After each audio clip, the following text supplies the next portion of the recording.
ఓం నమ శివాయ. మా వీడియోని చూడగానే లైక్ చేయండి, సబ్స్క్రైబ్ చేసుకోండి. మేషరాశి వారు చాలా అదృష్టవంతులుగా మారబోతున్నారు. మేషరాశి వారికి 2 అతిపెద్ద కోరికలు తీరబోతున్నాయి. ఏంటి ఆ 2 అతిపెద్ద కోరికలు అంటే, మేషరాశి వారికి చాలా కోరికలు ఉన్నప్పటికీ వారికి లేనటువంటిది సొంతిల్లు. సొంతిల్లు లేక అద్దెలలో ఉంటూ చాలా రకాలుగా ఈ రాశివారు ఇబ్బందులు పడుతూ ఉన్నారు. చాలా వరకు సొంతిల్లు కల అన్నది కలగానే మిగిలిపోతుందన్న భయంతో ఉన్నారు. లేదంటే శివయ్య ఆశీర్వాదంతో మీకు ఈ కోరిక తీరబోతుంది. శివయ్య కోసం ఒక లైక్ చేయండి. రెండవ కోరిక వచ్చి, ప్రేమించిన వారితో వివాహం చేసుకోవాలి అని అనుకుంటున్నారు, కానీ అది ఇబ్బంది అవుతుంది.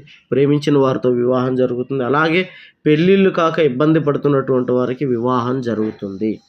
రెండవ పెళ్లి జరిగి విడాకులు అయిపోయినటువంటి వాళ్ళకు కూడా మళ్ళీ వారి జీవితంలో కొత్త జీవితం అన్నది ప్రారంభం కాబోతుంది. ఎటువంటి జ్యోతిష్య సమస్యలు ఉన్నా ఈ నెంబర్కి ఫోన్ చేయండి. గుప్త నిధులు తీయబడను. స్త్రీ పురుష వశీకరణ, ప్రేమ సమస్యలు, చేతబడి నివారణ, ఎటువంటి సమస్యకైనా 3 రోజుల్లోనే పరిష్కారం చూపగలరు.